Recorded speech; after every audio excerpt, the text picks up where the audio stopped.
শিশু নবী আমেনা মায়ের কুলে হাত পা নেড়ে নেড়ে খেলছে। পড়শিরা একে একে আসতে লাগলো। আমেনার কুলে নাকি চাঁদ এসেছে। তার উপর আব্দুল মুত্তালিবের নাতি বলে কথা। পুরো কুরাইশ গোত্রে তার মতো প্রভাবশালী আর কে আছে? অপরদিকে বাবা আব্দুল্লাহ ইন্তেকাল করেছে মাত্র কমাস হলো। তিনি ছেলের মুখটাও দেখে যেতে পারেননি। বেঁচে থাকলে নির্ঘাত এই খবর সারা মক্কায় ছড়িয়ে বেড়াতেন। সব মিলিয়ে শিশু মুহাম্মদ সাল্লাল্লাহু আলাইহি ওয়াসাল্লামকে এক নজর দেখার জন্য মক্কার বিভিন্ন প্রান্ত থেকে লোকজন বাবা আব্দুল্লাহর বাড়িতে ভিড় জমাতে লাগলো। দাদা আব্দুল মুত্তালিব দুধমাতা খুঁজে ক্লান্ত। আরবে দুধমাতার প্রথা বহুদিনে। শহরের সন্তানদের পাঠানো হয় গ্রামাঞ্চলে।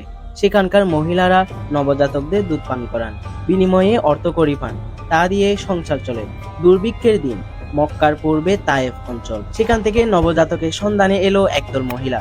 সবার ভাগ্যে নবজাতক জুটলেও একজনের জুটেনি। তিনি সাদ গোত্রের হযরত হালিমাতুস সাদিয়া রাদিয়াল্লাহু তাআলা আনহা। তার জন্য পড়ে আছে এক এতিম শিশু, যাকে নিতে ইতোমধ্যে সবাই অস্বীকৃতি জানিয়েছে।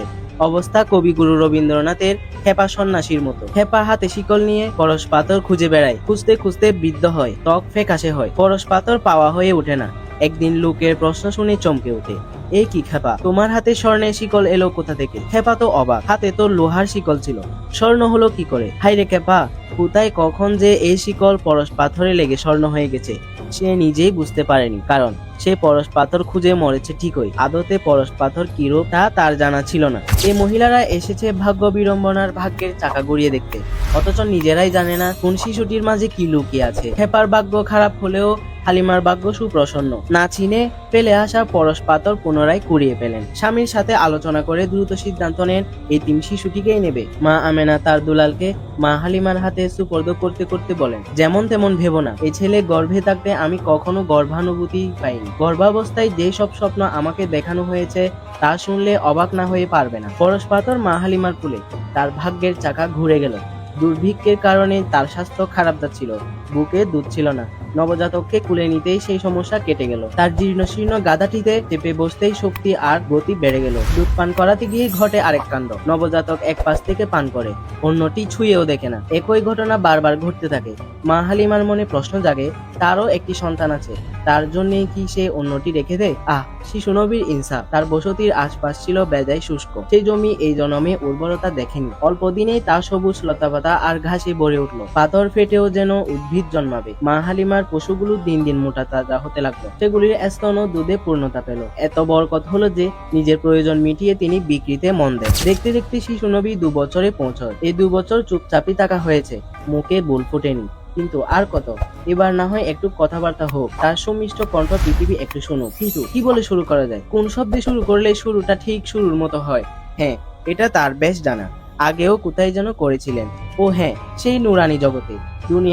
দুনিয়াতেও সেই স্রষ্টার প্রশংসা দিয়ে শুরু করলেন, আল্লাহু আকবার কাবীরা ওয়ালহামদুলিল্লাহি কাসীরা ওয়া সুবহানাল্লাহি বুকতারা ওয়া আসীলা। আল্লাহ অসীম, সবচেয়ে মহান প্রশংসা সব হয় যে তার। সকাল সন্ধ্যা জিকির মুখে, নির্মল নাই সত্তা আর। বাচ্চা বয়স, তবু খেলাধুলায় ঝুঁক নেই। অন্যান্য বাচ্চারা খেলায় মাতে, তিনি দূর থেকে দাঁড়িয়ে দাঁড়িয়ে দেখেন। মাঝে মাঝে একাকী নির্জনে হাঁটেন, বসে বসে কি যেন ভাবেন, কারে যেন খুঁজেন। গাছগাছড়া লতা পাতার সাথে কথা বলেন, মেঘের সাথে চাঁদের সাথে খেলেন। কে জানে কাহার সাথে কয় সে কথা দূর নিরালায়, কে জানে কাহার খুঁজে যায় পালিয়ে বনের সীমায়। প্রভু সে শিশুর মতো, প্রভু সে ধ্যানরত। মরুভাস্কর কাজী নজরুল ইসলাম। দুধ ভাই আব্দুল্লাহ, দুধ বোন আনিসা হাফিজা তাকে নিয়ে ঘুরতে যায়, ছাগল দৌড়ায়, মেষ চড়ায়। দেখতে দেখতে বয়স 4। রীতিমতো মাঠে যান মেষ চড়ানোর বাহানায়। একদিন কোথা থেকে সাদা পোশাকধারী 2 ব্যক্তি এলেন। তাদের দেখে তিনি মোহিত হয়ে গেলেন। তারা তাকে শুইয়ে দিলেন, বুক থেকে কলব বের করে আনলেন, তা থেকে কালো জাতীয় কিছু একটা ফেলে দিলেন। কলবকে স্বর্ণের পাত্রে রেখে জান্নাতি বরফে ধুলেন। অতঃপর যথাস্থানে লাগিয়ে বুকে হাত মালিশ করতেই বুক পূর্বের অবস্থায় ফিরে এলো। Operation successful. এর নাম শাক্কে সদর, বক্ষ বিদারণ। এটা কেন? ঘন মেঘ উজ্জ্বল সূর্যের আলোকেও আটকে দেয়। পানির সংস্পর্শে নিরেট লোহাতেও জং ধরে। ঠিক সময়ে পর গাছা ছেটে না ফেললে শ্যামলিমা বৃক্ষকেও গ্রাস করে। এই জগৎ বড় পঙ্কিলতায় পূর্ণ, ঘরে ভিতরে শয়তানি কলুষতায় ভরা। হাকিকতের মুহাম্মদ তো আর আপন রূপে পৃথিবীতে আসেননি, এসেছেন মানব রূপে, মানবীয় গুণ ধারণ করে। নুরি দেহ ধুলির পৃথিবীর সংস্পর্শে এসে তার ফল খেয়েছে, জলপান করেছে। অতএব কলবে এসবের বিশেষত্ব স্থান করে নেওয়াটাই স্বাভাবিক। কিন্তু যার আলোয় জগৎ আলোকিত হবে, যার স্পর্শে মাটির মানুষ সোনালী বরণ ধারণ করবে, সে পরশ পাথরের অস্তিত্বে এসব স্থান নিতে পারে না। অতএব জায়গা থেকে নেয়া অবশিষ্টটুকু পরিষ্কার করা চায়, ধুয়ে মুছে পাকসাফ করা চায়।